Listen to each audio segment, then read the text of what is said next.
Bienvenue à tous. Ravi de vous retrouver dans l'émission. C'est votre hôte, Danny Haifong. Je suis de retour chez moi et le professeur Morandi aussi. Et bien sûr, c'est une très bonne chose, surtout avec tout ce qui s'est passé dans cette guerre. Professeur Morandi, merci beaucoup d'être à nouveau avec moi aujourd'hui. Merci beaucoup de m'avoir invité, Danny. C'est toujours un plaisir et un honneur. Oui, merci à tous. Merci beaucoup. Professeur Morandi, n'oubliez pas d'appuyer sur le bouton j'aime. C'est comme ça qu'on peut soutenir l'émission. Mais d'abord, Morandi, je voulais commencer le programme avec une question sur la situation actuelle de la guerre. Il semble qu'en ce moment, c'est l'Iran qui dicte les conditions. L'Iran a soumis des propositions aux États-Unis concernant les modalités des négociations. Et d'après les derniers rapports, du moins, c'est ainsi que c'est présenté. L'Iran proposerait une sorte de négociation par étapes, où un seul sujet, ou quelques sujets seulement, seraient abordés à la fois. Pour l'instant, il mettrait de côté les discussions sur l'ensemble de la question nucléaire, l'enrichissement d'uranium et tout le reste, pour se concentrer plutôt sur le blocus et le détroit d'Ormuz.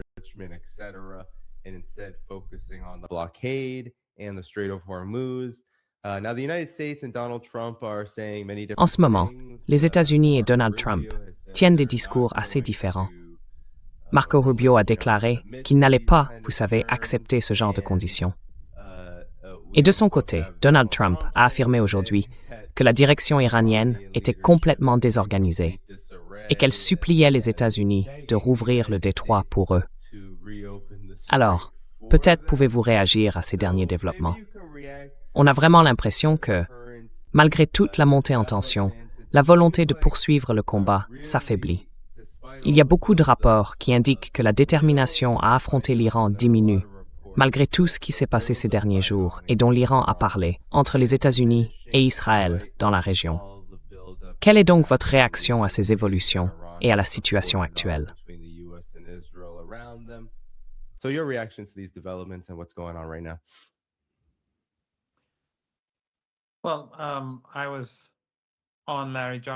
Eh bien, j'étais hier dans l'émission de Larry Johnson, mon très bon ami Larry Johnson, et elle sera diffusée demain, ou peut-être après-demain, je suppose.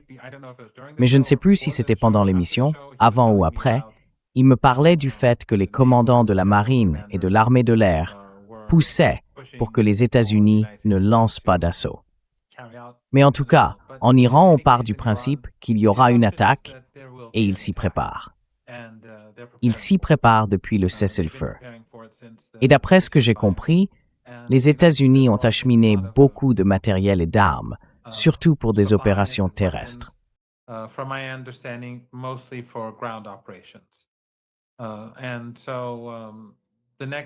Alors, la prochaine phase, en supposant qu'il y ait un conflit militaire, cette phase inclura probablement à la fois des frappes aériennes et des tirs de missiles contre des cibles civiles, comme d'habitude, parce que c'est ce qu'ils ont fait la dernière fois. La dernière fois, ils n'ont pas pu faire grand-chose contre les cibles militaires, puisqu'elles étaient, pour la plupart, souterraines. Alors ils se sont vengés sur les civils, les pilotes américains comme les pilotes israéliens. Ce sont des frères de crime. Et cette fois encore, ils feront sans doute la même chose. Mais si une opération terrestre a lieu, les Iraniens s'y sont aussi préparés. Depuis des décennies, en fait.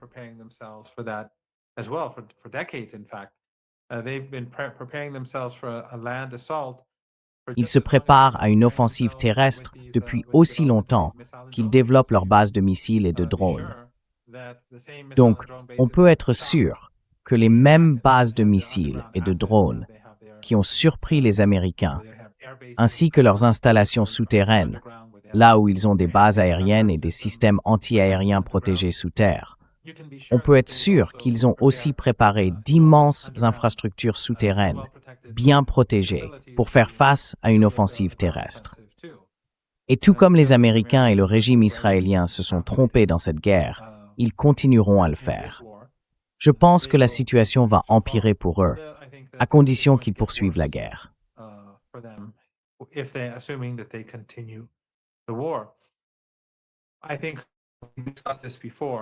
Je crois qu'on en a déjà parlé, mais je vais le redire. Les Iraniens, bien sûr, ne veulent pas la guerre. Ils n'ont pas commencé cette guerre. Si on regarde les médias occidentaux, si on écoute les commentateurs et les responsables politiques occidentaux, on a l'impression que c'est l'Iran qui a déclenché la guerre. Mais non, ils ne l'ont pas commencé, et ils ne la voulaient pas. Mais maintenant que la guerre est lancée, l'Iran veut une guerre longue. On l'a vu pendant la guerre du Ramadan, cette guerre de 39 jours qui a commencé pendant le mois de Ramadan, quand les Américains, au bout d'une dizaine de jours, je crois, ont commencé à envoyer des messages.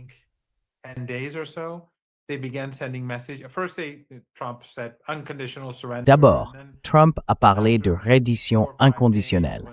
Puis, après 4 ou 5 jours, comme rien ne se passait, ils ont publié des graphiques montrant que les drones et les missiles iraniens diminuaient, qu'ils étaient finis, qu'ils avaient tout détruit. Et puis, au bout d'une semaine ou 10 jours, quand ils ont vu que l'Iran ripostait 24 heures sur 24, ils ont commencé à envoyer des messages à Téhéran. Les Iraniens ont ignoré ces messages jusqu'à environ le 33e ou 34e jour, quelque chose comme ça, quand les Américains ont envoyé ce plan en 15 points, que les Iraniens ont ensuite rejeté parce qu'il violait le cessez-le-feu iranien. Ensuite, les Iraniens ont proposé leur propre plan en 10 points, que Trump a accepté comme base pour des négociations. Et c'est ce plan en 10 points que les Iraniens défendent aujourd'hui, en disant que leur priorité, ce ne sont pas les discussions sur le nucléaire.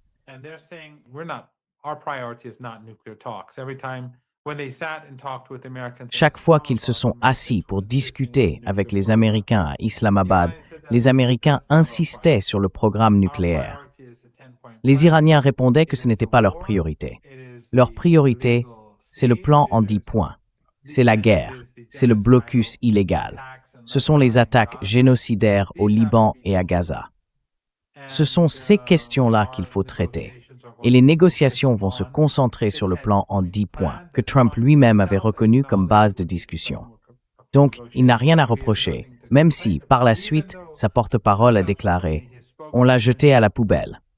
Mais l'Iran se moque bien de ce qu'elle dit.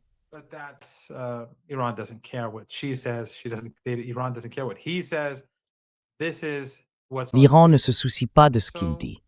Voilà ce qui est sur la table. Pour l'instant, je ne vois aucun signe de mouvement. Mais si, à un moment donné, les négociations reprennent, et elles reprendront un jour, je ne sais pas quand elles reprendront, les Iraniens exigeront que les Américains respectent d'abord leurs engagements actuels, c'est-à-dire les engagements de cessez-le-feu. Le régime sioniste a violé ces engagements. Et pendant 10 jours, l'Iran a déclaré qu'il n'autoriserait pas les navires supplémentaires à quitter le détroit d'Ormuz en conséquence. C'était l'engagement de l'Iran.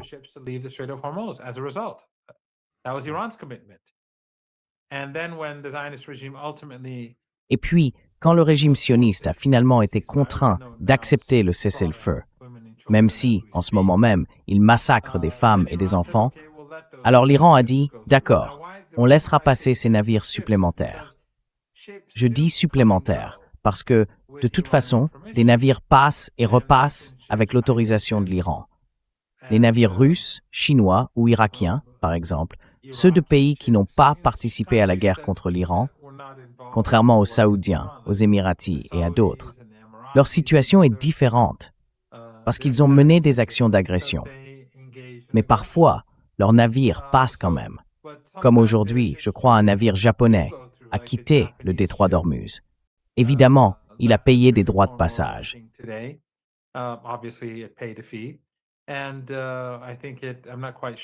Et je pense, enfin je ne suis pas tout à fait sûr, j'ai lu quelque part d'où venait son pétrole. Mais en tout cas, l'Iran l'a laissé passer.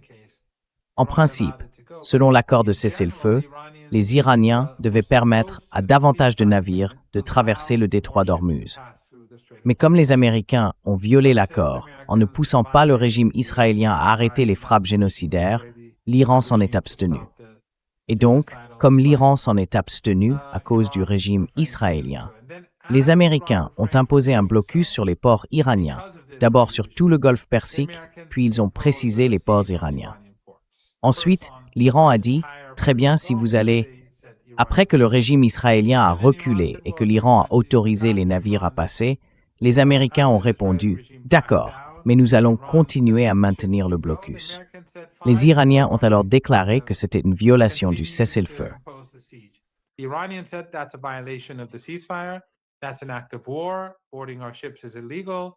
C'est un acte de guerre. Monter à bord de nos navires, c'est illégal. Donc, on ne va pas laisser passer ces navires supplémentaires. En gros, l'Iran dit que si vous voulez continuer à discuter avec nous, il faut d'abord régler les problèmes précédents qui sont toujours sur la table. On ne peut pas avoir un accord de cessez-le-feu avec nous, ne pas respecter ses engagements et ensuite s'attendre à de nouvelles discussions. Parce que c'est évident, si on signe un nouvel accord, vous repenserez à ce que vous n'avez pas fait lors du précédent et vous ferez la même chose encore une fois. Les Américains continueront à ne pas tenir leurs engagements et tout ce processus sera inutile. Voilà où on en est aujourd'hui et les Américains espèrent affamer l'Iran.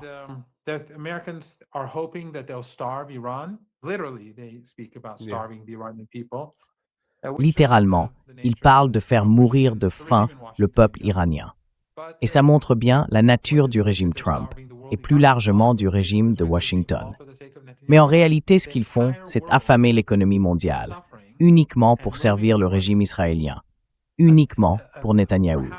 Le monde entier souffre et se dirige peut-être vers une crise sans précédent dans l'histoire, une crise tout à fait inédite, simplement à cause d'Israël, à cause de ce régime génocidaire. Tout le monde doit en payer le prix. Et c'est très intéressant de voir que beaucoup de pays qui paient ce prix aujourd'hui sont justement ceux qui ont soutenu le génocide. Les Européens, les Australiens, les Néo-Zélandais, les Canadiens. Tous ces soutiens du génocide payent le prix, tout comme le peuple américain, et comme tout le monde, parce que le régime israélien exige que cette guerre illégale continue.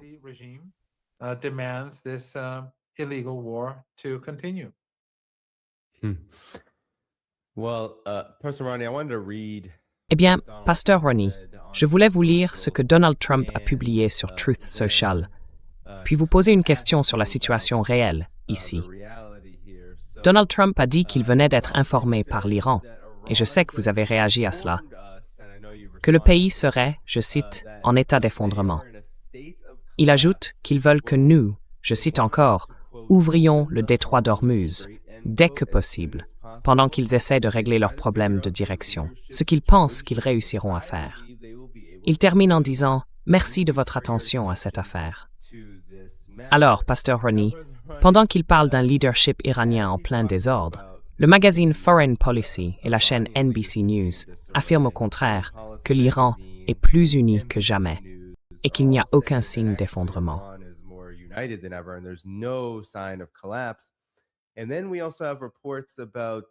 Et puis, on entend aussi parler d'une crise énergétique qui se prépare en Iran, et en même temps, les Émirats arabes unis quitteraient l'OPEP. Est-ce que vous pouvez nous dire ce qu'il en est vraiment? Est-ce que ce blocus fonctionne? Est-ce que Donald Trump a raison quand il affirme que l'Iran est en plein désordre, voire en train de s'effondrer? Quelle est la réalité selon vous?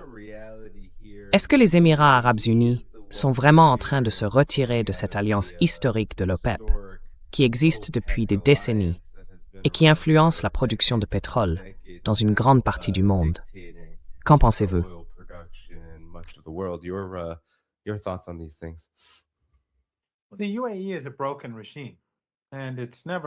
Le régime des Émirats arabes unis est brisé et il ne redeviendra jamais ce qu'il était avant la guerre. Ils ont misé sur le mauvais cheval. Le régime pensait pouvoir avoir le beurre et l'argent du beurre.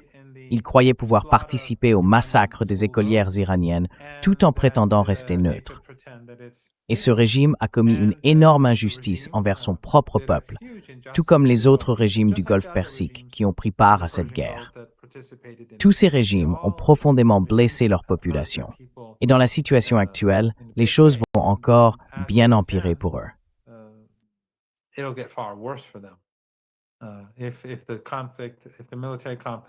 Si le conflit militaire continue, Ils savent déjà de quoi l'Iran est capable et ils doivent s'attendre à ce que l'Iran continue à agir comme il l'a fait après, vous voyez. Parce que si les États-Unis frappent l'Iran, ça ne peut se faire qu'avec leur accord.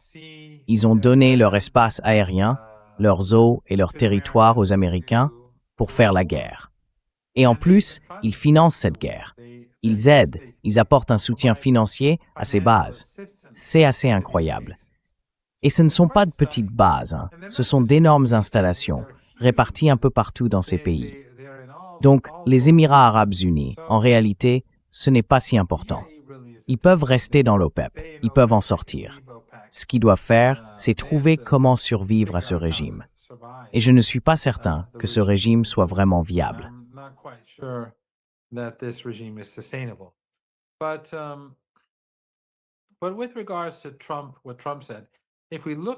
Mais en ce qui concerne ce qu'a dit Trump, si on regarde Washington, le fait que tant de généraux aient été écartés, que le secrétaire à la marine ait été démis de ses fonctions et les luttes internes qu'on voit aux États-Unis, sans parler du fait que l'opinion publique est complètement opposée à cette guerre de choix, à cette guerre d'agression meurtrière. Eh bien, s'il faut parler de désordre, je dirais que ce sont plutôt les États-Unis, que c'est Washington, Asmimi, qui donne l'impression d'être en désarroi. En Iran, non, ce n'est pas vrai. Bien sûr, on peut toujours voir des divergences. Tout le monde en Iran a sa propre opinion. Et contrairement à ce qu'on raconte en Occident depuis des années, en Iran, il y a de vrais débats. Il y a plusieurs partis politiques, plusieurs courants, et ils sont souvent très hostiles les uns envers les autres, notamment dans leurs médias. Évidemment, depuis le début de la guerre, beaucoup de ces tensions se sont calmées, au moins pour le moment. Mais dire que ces différences signifient que le pays est en désordre, ça c'est absurde. En Iran, le fonctionnement de l'État est clair. N'importe qui peut lire la Constitution. Nous avons un guide, un président, un chef du pouvoir judiciaire, un parlement, un président du parlement et un Conseil suprême de sécurité nationale. Nous avons aussi les forces armées.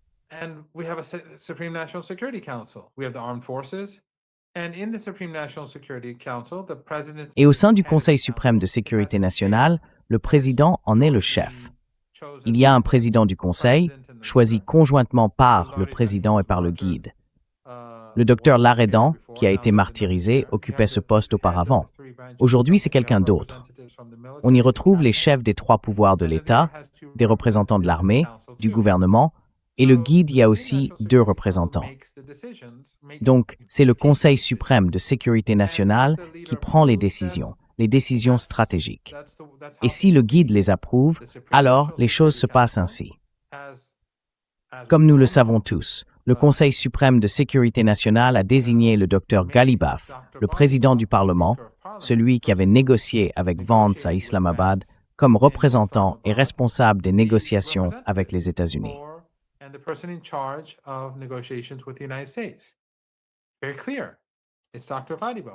Très clair. C'est le docteur Ghalibaf. S'il y a la moindre confusion chez les analystes occidentaux, il suffit de leur montrer une photo du docteur Ghalibaf et de leur dire « Voilà, c'est lui. Ne vous inquiétez pas. C'est lui le responsable. » Bien sûr, il rend des comptes au Conseil suprême de sécurité nationale et bien sûr au guide. Mais c'est tout. C'est lui qui est aux commandes. C'est lui qui prend les décisions. Et si le Conseil n'a rien à redire, si le guide n'a rien à redire, alors c'est réglé. Tout le reste, c'est du n'importe quoi. Je tiens à souligner qu'en Iran, évidemment, il y a des opinions différentes. Ça arrive tout le temps, mais pas du tout de la manière dont on essaye de le faire croire en Occident. Non, en réalité, c'est bien plus clair de savoir qui dirige en Iran que de savoir qui dirige aux États-Unis.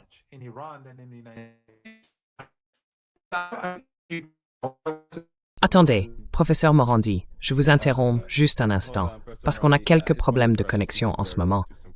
Mais d'habitude, quand j'interromps, ça revient. Oui, je crois que c'est bon. Alors, à quel moment j'ai été coupé? Vous parliez de Ghalibaf, mais continuez où vous voulez reprendre. Le docteur Ghalibaf est la personne responsable. Et donc, comme vous le savez, c'est clair que, en réalité, quand les Américains et les Iraniens se sont tous les deux rendus à Islamabad pour les négociations, c'est la seule fois, ces dernières années, que les Iraniens et les Américains ont négocié directement. Une seule fois, ce jour-là. Alors, certains disaient, quand Islamabad a eu lieu, pendant les discussions, ils disaient « Ah, donc, ils négociaient ». Non, pas du tout. Des messages circulaient dans les deux sens. Ça se fait depuis des années. Et après aussi, les messages continuent d'aller et venir. Ça dure depuis des années, depuis des décennies.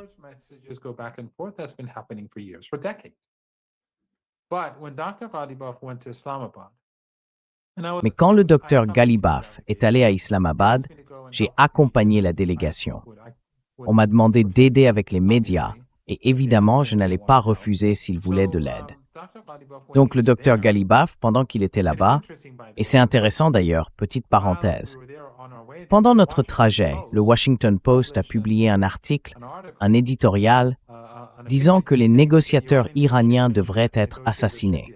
Autrement dit, le régime de Washington et les médias américains rivalisent dans la commission de crimes de guerre et de crimes contre l'humanité. Voilà l'état des choses avec cette classe Epstein qui contrôle les médias et le gouvernement. Mais quoi qu'il en soit, le docteur Ghalibaf, pendant qu'il était là-bas, n'a passé aucun appel vers l'Iran. Pourquoi? Parce qu'il avait l'autorité.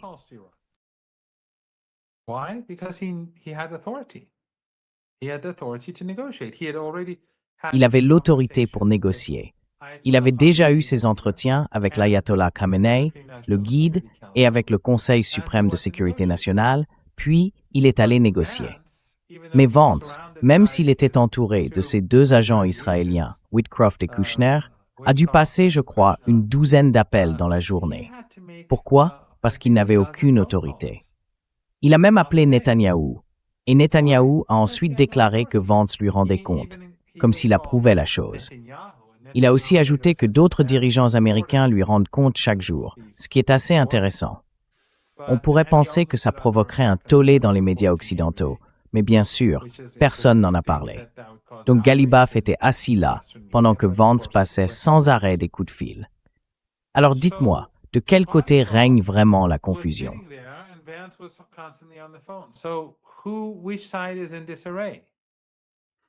Exactement. Quel camp est incapable de prendre des décisions?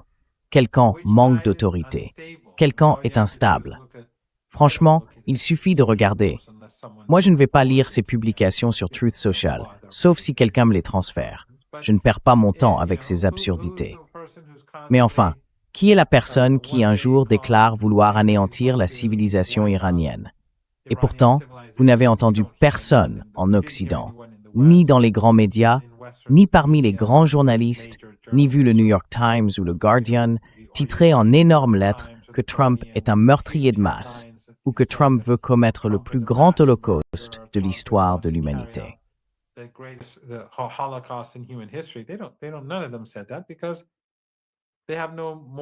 Aucun d'entre eux n'a dit ça parce qu'ils n'ont tout simplement pas de boussole morale. Ils sont tous pareils quand il s'agit d'empire. On le voit à Gaza, on le voit au Liban, on le voit partout. Tu vois? Ces derniers jours, ils ont tiré sur des enfants à Gaza. Et au Liban, ils bombardent massivement. Et les médias occidentaux font comme si de rien n'était. Les journalistes occidentaux, pour aider les Israéliens, disent que ce sont des bastions du Hezbollah ou des cibles du Hezbollah alors qu'ils sont à Beyrouth. Ils savent très bien qu'ils mentent. Bref, ce qu'on a, c'est un camp américain incapable de prendre des décisions et un camp iranien qui, lui, sait exactement ce qu'il veut. L'Iran dit qu'il a été convenu que ce plan en 10 points soit au centre des négociations, qu'il en soit la base. Et l'Iran insiste pour que ce soit respecté. Les Américains, qu'ils le veuillent ou non, c'est ça la position iranienne.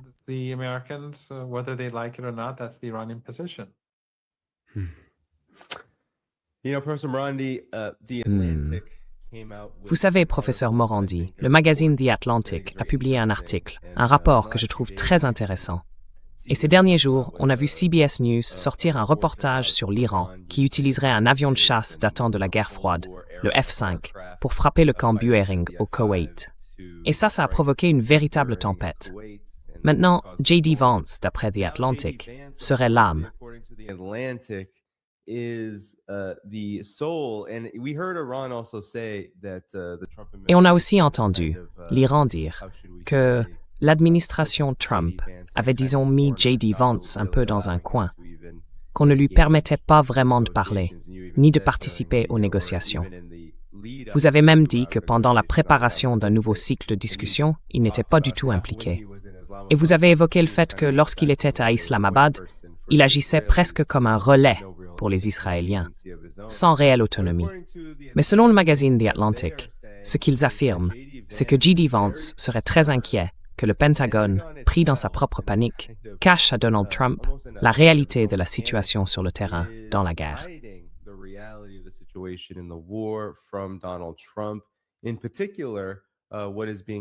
En particulier, ce qu'on met en avant, c'est que la disponibilité des systèmes de missiles résulte d'une réduction massive des stocks de munitions et que cette situation risque, en quelque sorte, de démilitariser une grande partie de la présence américaine dans le monde, surtout en ce qui concerne les systèmes de missiles, la défense aérienne, et ainsi de suite, si les choses continuent et que le conflit s'intensifie à nouveau.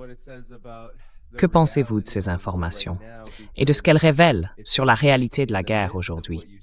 Parce qu'il semble que, dans le contexte que vous évoquiez tout à l'heure, avec cette concentration militaire autour de l'Iran et l'attente, du côté iranien, d'une nouvelle attaque, il y a aussi beaucoup de désordre interne, de confusion à la fois à la Maison-Blanche et au Pentagone. Et cela semble influencer l'Iran, expliquer peut-être cette longue pause et cette difficulté à frapper l'Iran comme les États-Unis et Israël le souhaiteraient. Alors, quelle est votre analyse de tout ça?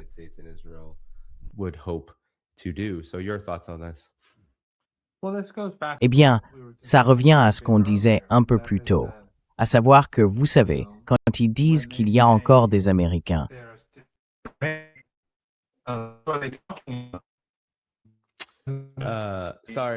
Désolé, je veux juste vous interrompre pour éviter que vous répondiez pendant qu'il y a un problème de connexion.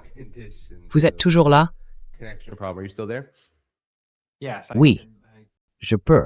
Désolé pour ça, c'est comme ça tout simplement. Non, non, non, non. On dirait que quand j'interviens, tout redevient un peu normal. Donc encore une fois, ça a commencé pile au moment où tu as commencé à parler. Tu peux donc reprendre.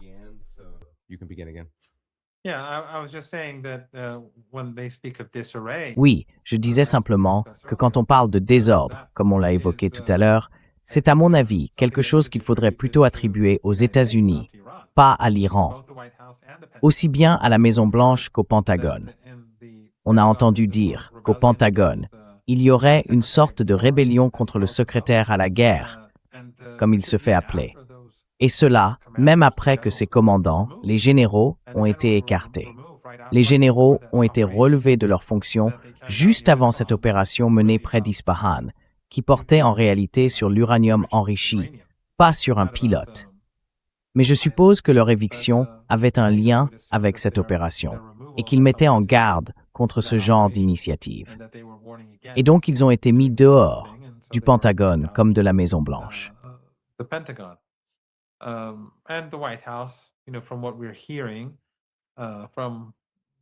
D'après ce qu'on entend de différentes sources, là-bas non plus, les choses ne se passent pas bien. Pendant ce temps, les Américains imposent un blocus sur les ports iraniens, peu importe qu'ils soient vraiment efficaces ou non. Plusieurs personnes en ont déjà parlé dans votre émission, je crois. Mais le fait est que les États-Unis ont imposé un embargo à l'ensemble du monde et que le monde se dirige droit vers une catastrophe. Chaque heure, on s'en rapproche. Chaque minute, littéralement, le monde s'en approche un peu plus, parce que le détroit d'Ormuz est fermé. Et vous savez, je suis sûr que tous vos invités en ont déjà parlé plusieurs fois. Ce n'est pas seulement le pétrole, ce n'est pas seulement le gaz naturel, ce n'est pas seulement le GNL, ce n'est pas seulement l'hélium, ce n'est pas seulement les engrais, ce n'est pas seulement la pétrochimie, la liste est longue, l'essence, entre autres. Gasoline, and also for the United States, a lot of the Et puis, pour les États-Unis aussi, une grande partie de l'immense richesse que ces dictatures familiales du Golfe Persique accumulaient finissait dans les actions et les obligations américaines ou dans l'achat d'armes américaines. Donc une bonne partie de cet argent revenait directement aux États-Unis. Et ça, ce n'est plus le cas aujourd'hui. La crise s'aggrave. Ce qu'on voit, c'est juste la partie émergée de l'iceberg. On ne se rend pas vraiment compte à quel point la situation est grave. On entend parfois des experts en parler, évoquer les conséquences et ce qui attend l'économie mondiale. Mais est-ce qu'on mesure vraiment le danger? Pendant qu'il essaye d'étrangler l'Iran, en réalité, il s'étrangle lui-même. Il étrangle les Américains. Et tout ça au nom du sionisme, au nom d'un régime génocidaire, au nom du génocide. Mais la vraie question, c'est qui sera le plus déterminé, l'Iran ou Trump?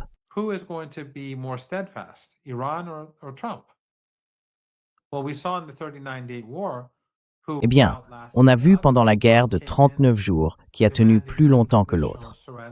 Trump est arrivé en exigeant une reddition sans condition. Et à la fin, il a accepté le plan iranien en 10 points comme base de négociation. Donc c'est clair qui avait l'avantage. Et dans cette guerre de siège, peu importe à quel point le blocus est efficace, et il va évidemment faire souffrir les Iraniens, ils essayent de bloquer la nourriture. Ils essaient de bloquer les fournitures médicales. Ils ont même volé du matériel médical iranien.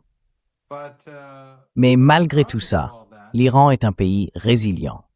Je pense que les gens, un peu partout dans le monde, commencent à apprécier l'Iran plus que jamais. Et la dernière fois que j'étais dans votre émission, j'avais conseillé aux gens d'aller acheter ce livre, Going to Tehran.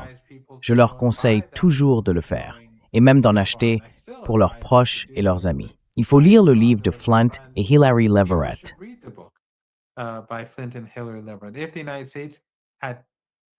Si les États-Unis les avaient écoutés, d'abord, ils ont toujours essayé de démonter beaucoup de mythes sur l'Iran. Mais si les États-Unis les avaient vraiment écoutés, on n'en serait pas là aujourd'hui. On n'aurait pas cette crise économique mondiale.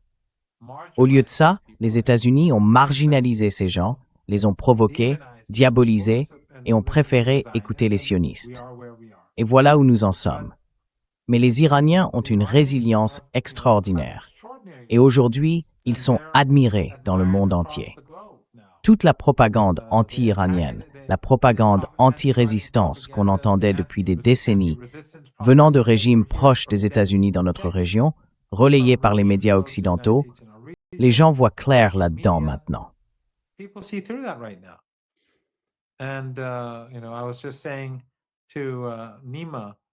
Je disais tout à l'heure à Nima qu'un ami à moi, un marxiste brésilien, est en ce moment à Shanghai.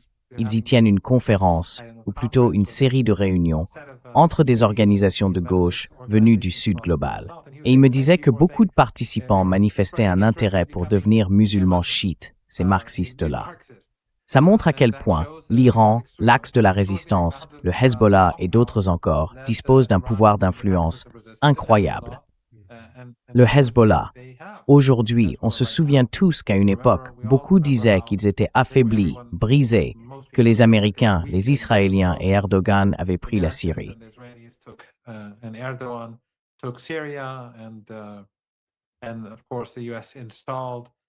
Et bien sûr, les États-Unis et leurs alliés régionaux ont installé ces marionnettes, le président et le premier ministre du Liban. Tout le monde disait alors que la résistance était terminée. Nous, on disait « pas du tout ». Et aujourd'hui, on voit bien ce que le Hezbollah inflige au régime israélien, malgré l'hostilité de Daesh et d'Al-Qaïda en Syrie, malgré aussi les marionnettes occidentales à Beyrouth, et bien sûr le régime génocidaire de Tel Aviv. Donc, toute cette hostilité envers l'Iran ne fonctionne pas. Encore une fois, je conseille aux gens de lire le livre et de le faire lire à ceux qui s'intéressent à ce qui se passe. C'est à mon avis une vraie révélation. Mais quoi qu'il en soit, le point essentiel, c'est que pour l'Iran, il s'agit d'une guerre pour la survie, pour l'axe de la résistance. C'est une guerre existentielle.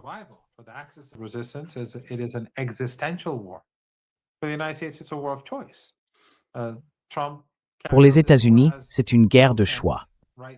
Trump a mené cette guerre, comme l'a justement dit Joe Kent, le chef de la lutte antiterroriste et du contre-espionnage, enfin non, de l'antiterrorisme, nommé par Trump.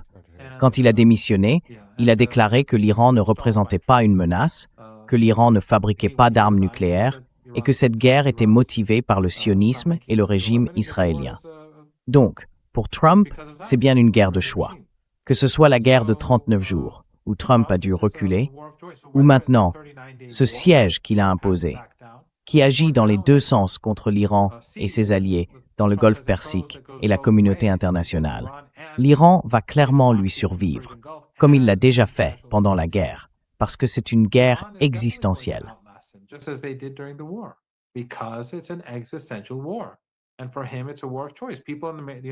Pour lui, c'est une guerre qu'il a choisie. Aux États-Unis, les gens sont en colère. Ils disent « Pourquoi est-ce qu'on paie le prix d'une guerre dans laquelle tu nous avais promis de ne pas nous engager? Pourquoi est-ce que le coût de la vie augmente parce qu'un régime génocidaire l'exige de nous ?» Ce sont des questions auxquelles il doit répondre, et il n'a aucune réponse. Mais que disent les gens en Iran? Ils disent « Les États-Unis, qui ont mené contre nous une guerre sans provocation, essaient maintenant de nous affamer. Est-ce qu'on va se soumettre? Non. Voilà, c'est comme ça que les choses sont. Alors, qui va gagner? Qui va tenir? C'est évident.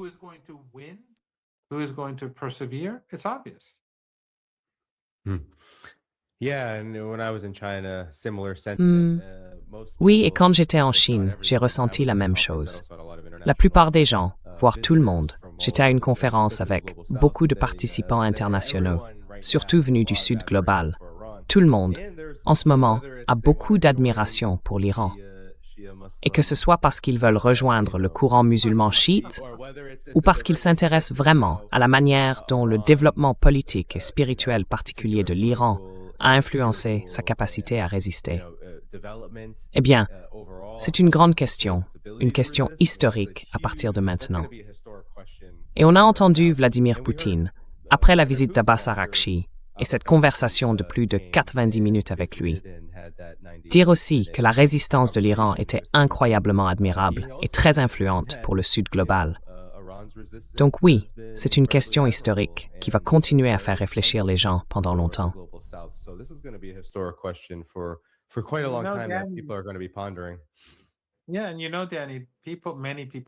Oui, tu sais, Danny, beaucoup de gens pensaient que l'Iran allait s'effondrer. Même des gens qui soutenaient l'Iran, des amis de l'Iran, des amis à moi, pensaient que l'Iran ne tiendrait pas, alors qu'on disait clairement que ça n'allait pas arriver. Parce que tout le monde croyait que cet empire ne pouvait tout simplement pas être vaincu. Et tu vois, même aux États-Unis, beaucoup de gens soutiennent l'Iran, parce qu'ils savent que cet empire ne rend pas justice, ni même service à ses propres intérêts. Partout dans le monde, les gens ont vu que cet empire est bien plus faible qu'on ne le pensait. Ce conflit n'est pas terminé, et les États-Unis vont essayer d'imposer le plus de souffrance possible aux Iraniens ordinaires, aux Libanais et à tous ceux qui soutiennent le peuple palestinien. Parce qu'il faut se rappeler, au fond, tout ça tourne autour de la Palestine.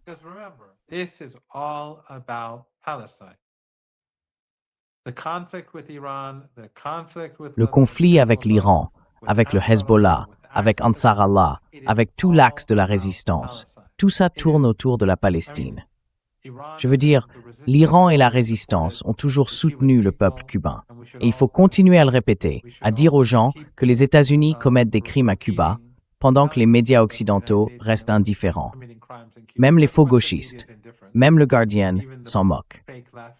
Mais il faut rappeler aux gens ce qui se passe à Cuba, ce qui se passe vraiment et ce que les Américains essayent de faire au Venezuela. Mais quoi qu'il en soit, au fond, tout cela concerne la Palestine. Et si le peuple libanais souffre aujourd'hui, c'est parce qu'il s'est battu pour détourner les forces du génocide loin de Gaza.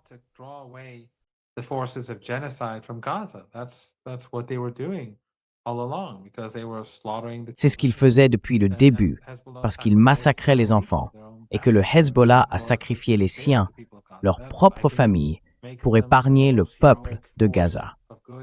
Et ça, je pense, ça fait d'eux la force du bien la plus héroïque de notre époque. Donc tout ça, c'est à propos de la Palestine.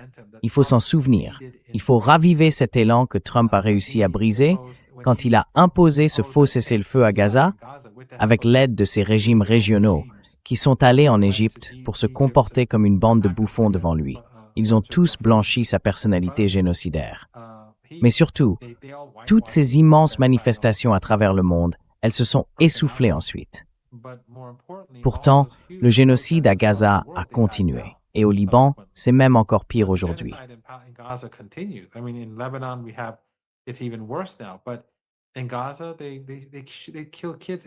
Mais à Gaza, ils tuent des enfants tous les jours.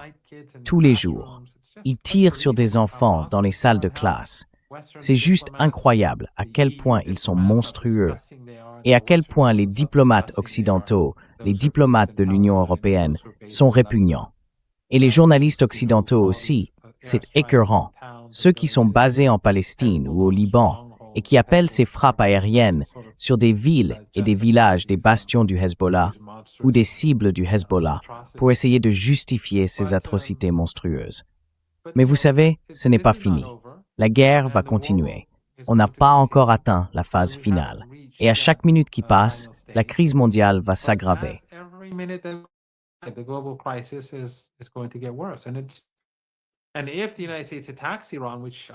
Et si les États-Unis attaquent l'Iran, ce que je pense assez probable, vu le nombre de troupes qu'ils ont massées dans la région et les milliards dépensés ces 2 ou 3 dernières semaines pour y déployer autant de moyens, oui, je pense que c'est très probable. Je ne crois pas que ce soit juste un bluff. Mais ce n'est pas fini, et ils ne vont pas gagner. Alors certains, comme avant, demandent pourquoi l'Iran a accepté un cessez-le-feu. J'ai déjà expliqué que, après la guerre de 12 jours, l'Iran avait accepté le cessez-le-feu, même s'il avait remporté la guerre contre le régime israélien. Mais l'Iran en avait besoin, parce qu'il devait repenser ses capacités de défense et d'attaque, après avoir constaté des faiblesses pendant cette guerre de 12 jours. Et on a vu les résultats dans cette guerre-ci. Même si la puissance de feu américaine est bien supérieure à celle du régime israélien, l'Iran, malgré l'attaque éclair israélienne, les a vaincus au bout de 8 ou 9 jours. Netanyahou suppliait pour un cessez-le-feu. Mais cette fois, la puissance de feu était bien plus importante et les régimes du Golfe Persique étaient là pour aider les Américains.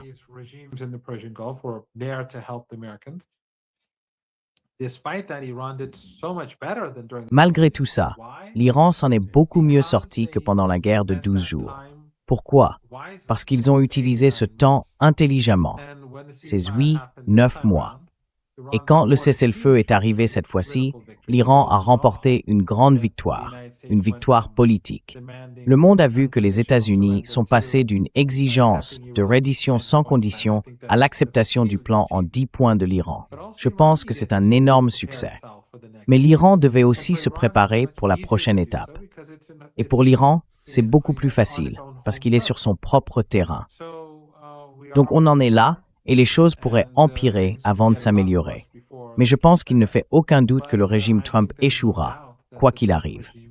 En attendant, qu'ils attaquent ou non, la crise économique mondiale ne fait qu'empirer, encore et encore.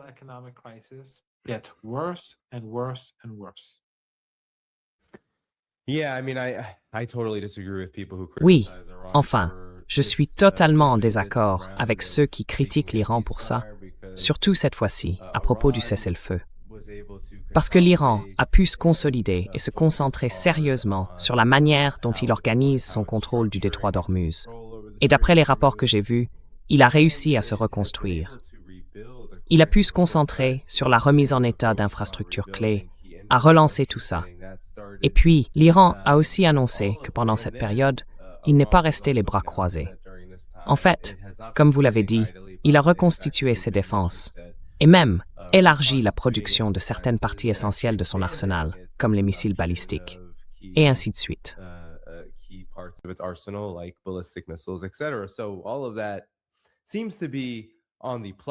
Tout ça, ça semble plutôt positif dans l'ensemble, sans oublier l'arrêt des bombardements, qui est aussi un point positif. Donc tout cela paraît jouer en faveur de l'Iran. Mais J'aimerais vous poser une question, professeur Morandi, et vous pouvez bien sûr réagir à ce que je viens de dire. Il y a eu des informations selon lesquelles l'Iran manquerait bientôt de lieux pour stocker son pétrole. Il ne lui resterait qu'entre 12 et 22 jours de capacité, et le blocus américain aurait un impact important sur sa capacité à exporter son pétrole. C'est ce qu'a rapporté Bloomberg. Et je me demande, quelle est la fiabilité de ces informations et surtout ce que fait l'Iran, éventuellement, pour contourner les effets du blocus jusqu'à présent. Quelle est votre réaction à tout cela?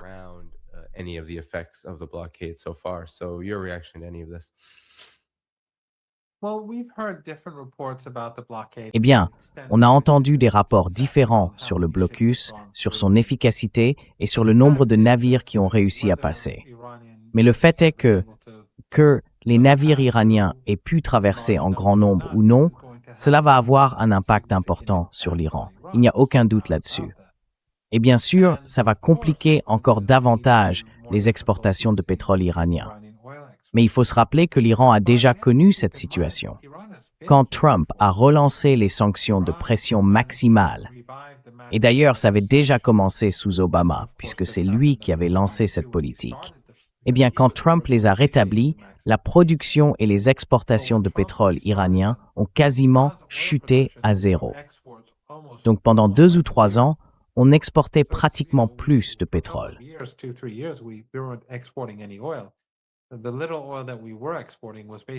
Le peu de pétrole que nous exportions, en réalité, c'était du pétrole que nous devions aux Chinois en échange de ce qu'ils avaient fait en Iran. Donc on n'en tirait aucun bénéfice. C'est quelque chose qu'il faut garder à l'esprit. L'Iran est un pays soumis à des sanctions de pression maximale depuis des décennies. Il est donc plus résilient. Et bien sûr, le peuple, par nature, est résilient, comme on l'a vu. Le fait qu'ils aient résisté à toutes ces sanctions et qu'ils aient malgré tout gagné la guerre montre bien cette résilience.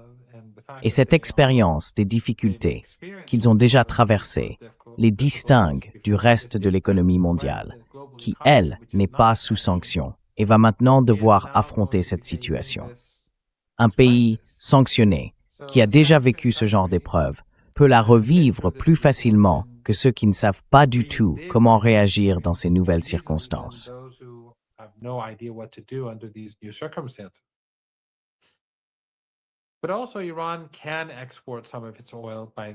Mais l'Iran peut aussi exporter une partie de son pétrole, eh bien, soit par la mer, dans une certaine mesure, soit par voie terrestre. Pendant de nombreuses années, l'Iran importait du pétrole du Kazakhstan, puis il réexportait son propre pétrole au nom du Kazakhstan via le golfe Persique. Donc, les chemins de fer vers l'Asie centrale, vers la Chine, peuvent être utilisés. Bien sûr, ce sera plus difficile, plus coûteux, mais c'est la guerre. Et évidemment, les États-Unis ont pris des fournitures, volé des fournitures aux Iraniens, du matériel médical notamment. Mais vous savez, l'Iran a beaucoup de frontières. Le Pakistan, l'Afghanistan, le Turkménistan, la mer Caspienne, la Russie, le Kazakhstan, l'Azerbaïdjan, l'Arménie, la Turquie, l'Irak. C'est donc un pays immense.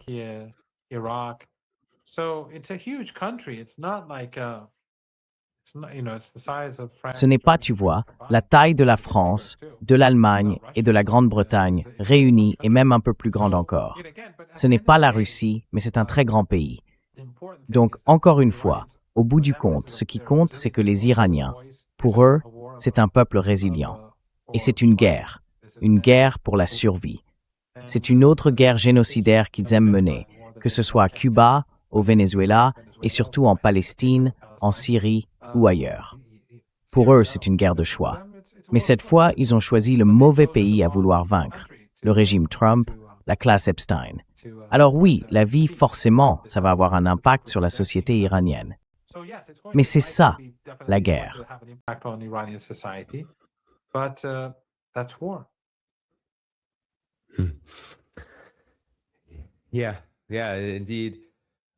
Oui, en effet. C'est bien une guerre. L'une des choses qu'on entend, professeur Rondi, c'est qu'on dit que l'Iran cherche à établir des routes terrestres, évidemment pour transporter son pétrole, surtout vers la Chine, qui reste l'un de ses plus gros clients en matière d'exportation pétrolière. Et puis, il y a aussi des informations qui viennent du détroit d'Ormuz. Je pense que cela fait peut-être partie des conséquences du blocus imposé par les États-Unis, et plus largement, de l'agression continue contre l'Iran. Le résultat, ou du moins l'une des conséquences, c'est que l'Iran est devenu un moteur encore plus important dans la construction d'un monde plus indépendant, plus multipolaire et qui s'éloigne de l'hégémonie américaine.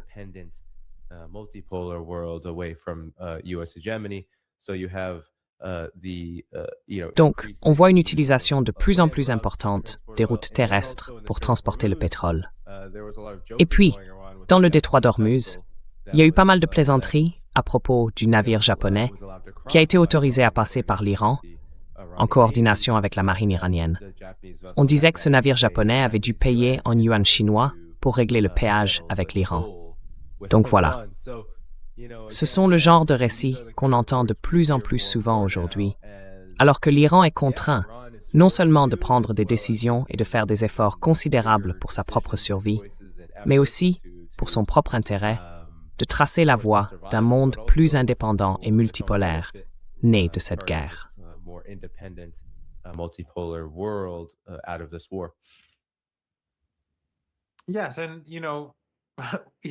Oui, et l'Iran n'avait aucune intention de prendre le détroit d'Ormuz. C'est grâce à Netanyahou, à Trump et à ces 5 dictatures familiales du Golfe Persique qu'on en est arrivé là. Ce sont eux qui ont poussé l'Iran à agir ainsi. Ils ont militarisé le Golfe Persique, ils s'en sont servis comme d'une base pour attaquer l'Iran. Et l'Iran ne laissera plus jamais faire ça. L'Iran va aussi obliger ces pays, ceux qui ont été hostiles envers lui et qui ont participé à cette guerre, à payer des compensations. Et sur le plan juridique, l'Iran en a le droit.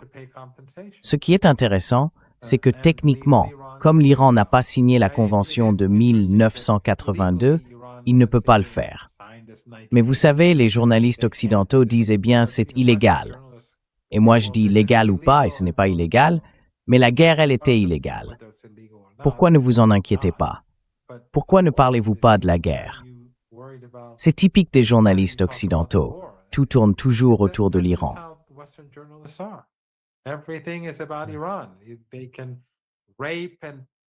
Ils peuvent violer et piller, tu vois? Ils peuvent violer des prisonniers à Gaza et ensuite tirer sur des enfants. Mais c'est jamais... Enfin, c'est toujours la même chose. C'est toujours à propos d'Israël. C'est le régime israélien, c'est les Israéliens et tout ça. Et c'est pareil avec l'Iran. Nous sommes tous Amalek, après tout. Donc l'Iran ne va pas renoncer au détroit d'Ormuz. Ça n'arrivera jamais. Les États-Unis peuvent lancer une attaque terrestre. Ils peuvent prendre du territoire. Mais ils devront partir, tôt ou tard. L'Iran, à certains endroits, ne les laissera pas avancer. À d'autres, ils les laisseront probablement progresser, puis commenceront à les frapper avec des missiles, des drones, des roquettes, et ainsi de suite. Mais quoi qu'il arrive, les Iraniens ne céderont pas le détroit d'Ormuz.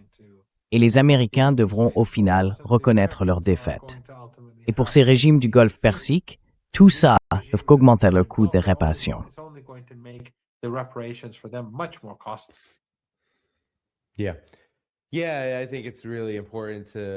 Oui, je pense qu'il est vraiment important de préciser aussi que quand l'Iran propose ce genre de négociation par étapes et met sur la table le détroit d'Ormuz comme point de discussion, je ne crois pas du tout, comme vous l'avez dit, que ces négociations puissent aller jusqu'à un point où l'Iran renoncerait à l'autorité qu'il a déjà affirmée sur le détroit d'Ormuz. Non, je pense que la question sera toujours plutôt à quoi ça ressemble concrètement? Et jusqu'où l'Iran peut-il aller pour obtenir des concessions de la part des agresseurs à travers le détroit d'Ormuz? Ce sera ça, le cadre. Rien au-delà de ça.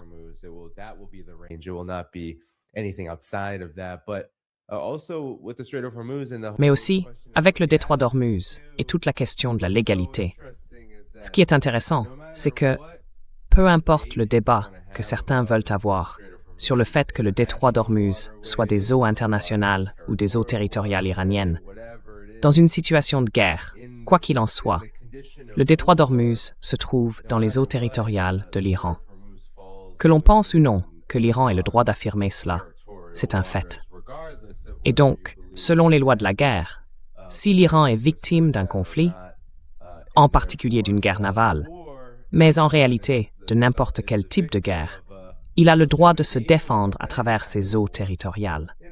Ce qui veut dire que, d'un point de vue juridique, tout ce qu'il fait est en réalité conforme aux lois de la guerre.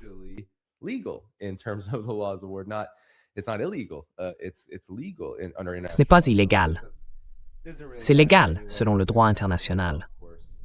Donc au fond, ça ne change pas grand-chose, parce que le droit international, évidemment, chacun peut l'interpréter un peu comme il veut. Mais au final, l'Iran a clairement pris ce que la plupart des gens, je pense, dans le monde considèrent comme des mesures raisonnables pour se défendre contre une agression. Et le détroit d'Ormuz joue un rôle important là-dedans. Alors bref, une réaction à ça. On a aussi quelques questions du public avant de conclure. Oui, juste un dernier point que je voulais évoquer, c'est que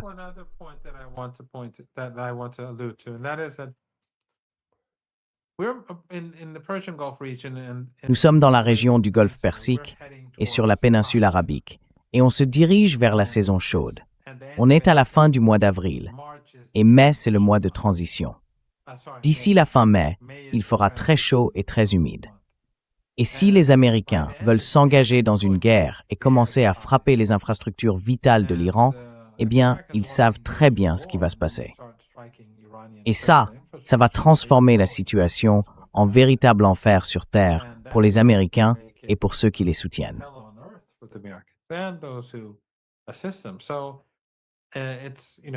Il faut se souvenir que quand les Américains ont envahi l'Irak, et aussi quand ils ont envahi le Koweït, ils l'ont fait, je crois, en janvier ou quelque chose comme ça, quand il fait encore frais. Moi, je travaille toujours avec le calendrier iranien, donc je ne suis jamais tout à fait sûr des dates. Mais là, dans les semaines qui viennent, les conditions vont être très différentes. Il fait déjà plus chaud, et bientôt, il fera vraiment très chaud dans cette région. Ce sera donc très difficile pour les soldats américains. Et si, encore une fois, les infrastructures critiques iraniennes sont frappées, les Iraniens ont dit qu'ils riposteraient. Je pense que les conséquences sont évidentes.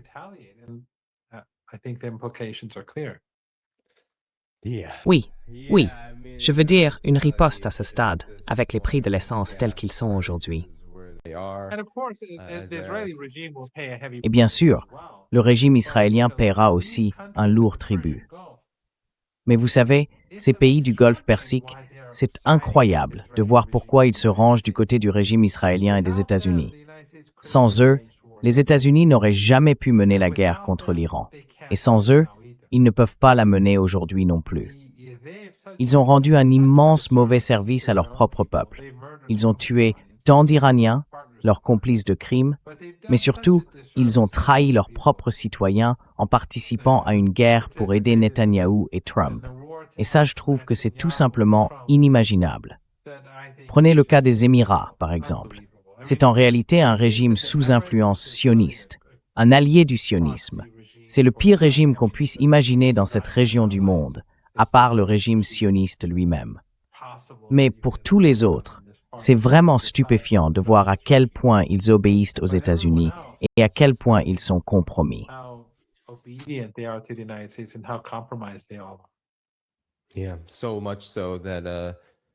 Oui, à tel point que les Émirats arabes unis, d'après ce qui a été rapporté, coordonnaient directement avec les Israéliens pour que leur territoire soit utilisé.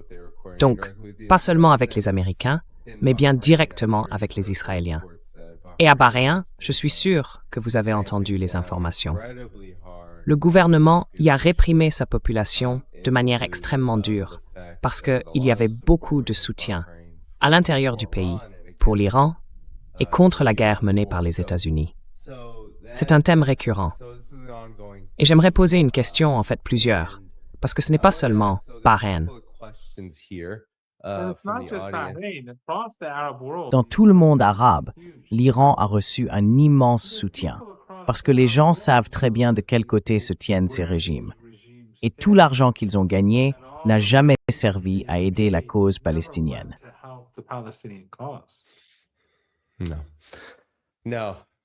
Non, absolument pas. Absolument pas.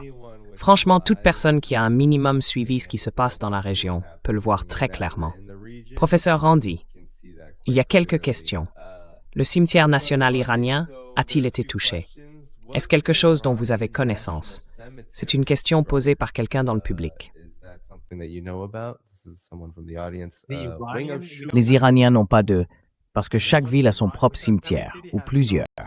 Un cimetière national iranien. Je n'en suis pas au courant non plus. Peut-être qu'un cimetière a été bombardé. J'ai vaguement ce souvenir, mais je ne suis pas sûr. Le problème, c'est qu'à l'époque, je faisais tellement de médias pendant la guerre que souvent j'étais à la traîne. Je ne savais pas toujours ce qui se passait, parfois moins que les gens ordinaires. C'est un peu ironique en fait, j'en savais moins que tout le monde. Mais c'est drôle, je crois bien qu'ils ont bombardé un cimetière, oui, mais sans certitude. Ils ont commis toutes sortes d'atrocités. Ils ont bombardé des hôpitaux. Ils ont délibérément frappé cette école, tuant 168 enfants. C'était le premier jour. On en a déjà parlé. C'était le tout premier jour des frappes ciblées. J'ai connu la guerre et j'ai déjà été là, dès le premier jour des opérations.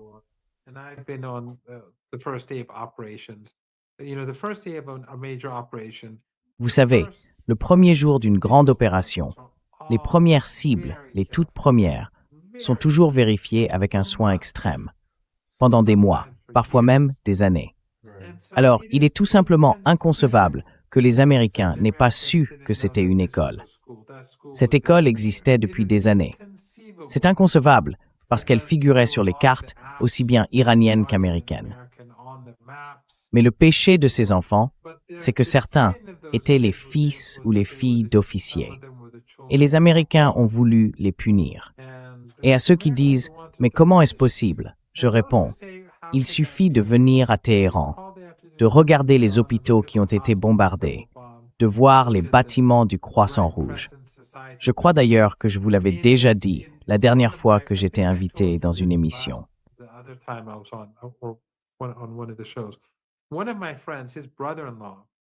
Un de mes amis a un beau-frère qui a une entreprise. Je ne sais pas exactement de quel type, mais il a embauché 2 chauffeurs routiers, chacun avec son propre camion, pour transporter des marchandises d'une ville à une autre. Ou peut-être dans l'autre sens, je ne sais pas trop. C'était dans le sud de l'Iran, près du golfe Persique. Et les Américains ont bombardé les camions, tuant les chauffeurs et détruisant les véhicules ainsi que toute la cargaison. Ils les ont tout simplement assassinés. C'est ce qu'ils font. Ils massacrent des gens, ils bombardent des véhicules, des camions, des bâtiments. Ils ne sont pas différents des sionistes. Les pilotes américains sont tout aussi criminels.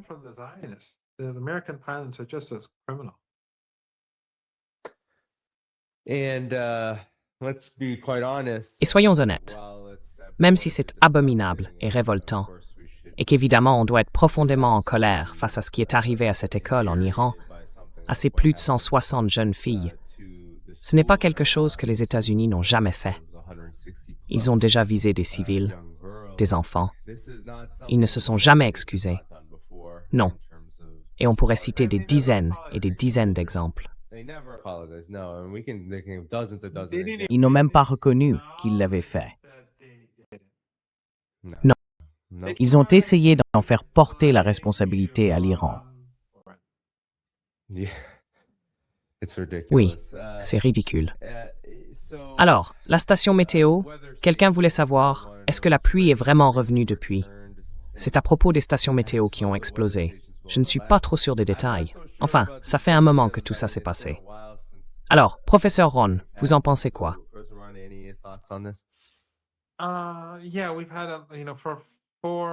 Oui, on a eu, tu sais, pendant 4 ou 5 ans une période de sécheresse. Et cette année, ça a été plutôt bien. Téhéran, un peu moins, ainsi que quelques villes autour. Mais dans l'ensemble, la quantité de pluie et de neige qu'on a eue est au-dessus de la moyenne. Téhéran, je pense, s'en est mieux sorti. En ce moment, dans les montagnes au-dessus de Téhéran, il y a encore beaucoup de neige, même si on est à la fin du mois d'avril. Mais je ne sais pas si ça a un lien avec, tu vois, les installations radar américaines. Ça, je n'en sais absolument rien.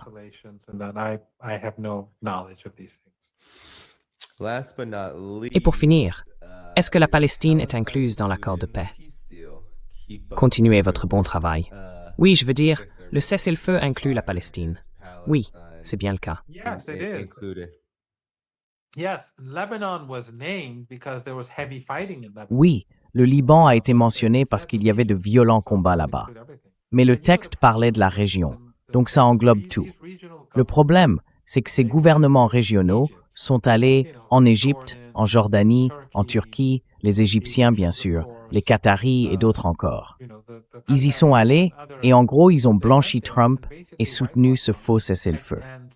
Donc il y a déjà un cessez-le-feu en place et c'est très difficile pour l'Iran d'imposer un changement quand toute la région, ceux qui vendent du pétrole comme le régime en Azerbaïdjan, ceux qui le transportent comme la Turquie, ou ceux qui reçoivent du gaz naturel comme l'Égypte, ou encore ceux qui font du commerce comme la Jordanie, quand tous ces pays vont aider Trump à imposer ce faux cessez-le-feu, c'est très compliqué pour l'Iran d'y faire grand-chose. Mais en tout cas, les Iraniens ont dit que ce cessez-le-feu régional inclut le Liban, inclut Gaza, mais qu'ils ont mentionné le Liban en particulier à cause des combats intenses qui s'y déroulaient.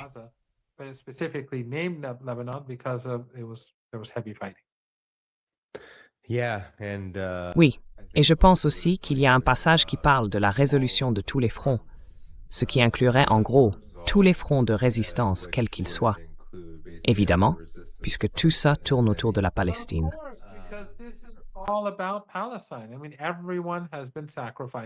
Je veux dire, tout le monde a fait des sacrifices pour la Palestine. L'Iran a fait des sacrifices. Le Yémen aussi. Tout le monde a fait des sacrifices pour la Palestine. Parfois, c'est même incroyable. On voit des gens en ligne faire des commentaires. Je ne leur réponds pas, mais on sait très bien d'où ils viennent. Et leurs propres pays sont complices de tout ça.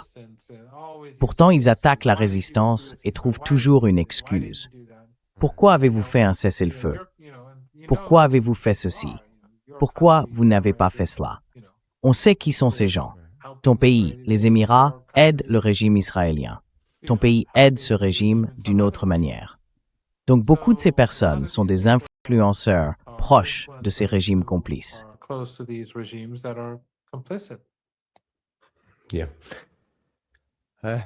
Oui, en effet. Je veux dire, j'ai le sentiment que puisque cette guerre va être longue, une résistance longue et prolongée, eh bien la résistance, c'est toujours comme ça. Il faut du temps avant qu'elle atteigne un point de bascule et que des résultats réels, importants, historiques se produisent. Donc je suppose qu'on va devoir supporter ce genre de réaction pendant un bon moment. Je pense que c'est une excellente dernière question pour conclure. Que diriez-vous aux personnes qui... C'est une question de M. Kadash, je ne vais pas tout lire, mais merci à lui. Aux personnes, donc, partout dans le monde, qui recherchent plus que jamais l'unité. Que diriez-vous à celles et ceux qui se tiennent aux côtés de l'Iran et de l'humanité en général?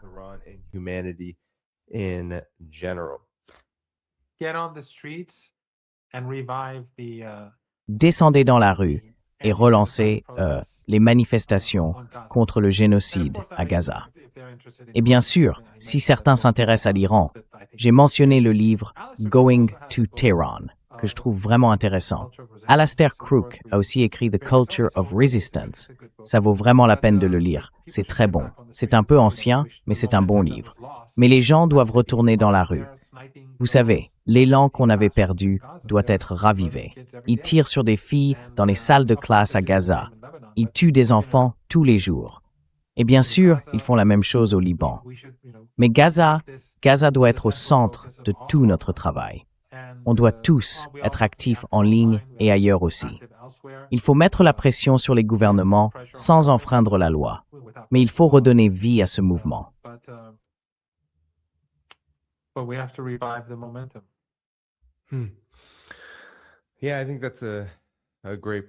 Oui, je pense que c'est un bon moment pour s'arrêter. Je veux remercier tous ceux qui ont envoyé des super chats et ceux qui sont devenus membres. Merci Ernie, merci Freddy, merci à Texas Real pour cette question, merci à Wing of Shoe, à Peters, à tout le monde. Merci aussi à Kirk Doherty. Et je voulais vous dire, à propos d'Alastair Crooke, qu'il sera justement dans l'émission demain à 10h, heure de la côte Est. Alors, ne manquez pas ça, demain, le 29 avril. Alors, appuyez sur le bouton j'aime pour que son interview apparaisse demain.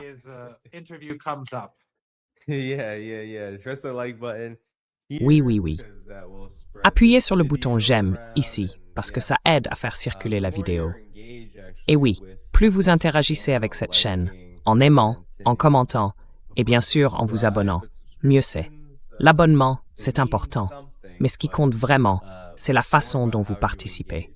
Donc, likez les vidéos, laissez un commentaire, c'est super aussi, parce que ça montre à YouTube que vous aimez vraiment cette chaîne, pas juste que vous êtes abonné sans rien faire. Voilà, c'est ce genre de petits gestes qui font la différence. Je ne peux pas contribuer parce que je suis sous sanction. Mais si d'autres le font, c'est très bien.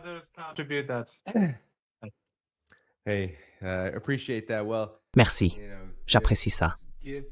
Bon, vous savez, les sanctions américaines, c'est à la fois une bénédiction et une malédiction, d'une certaine manière. Mais professeur Morandi, c'était super. N'oubliez pas de mettre un j'aime avant de partir. Et bien sûr, dans la description de la vidéo, vous trouverez tous les liens pour soutenir cette chaîne. On va s'arrêter là pour aujourd'hui et je vous retrouve demain à 10h, heure de la côte Est, le 29 avril, avec Alastair Crooke. À bientôt. Bye bye.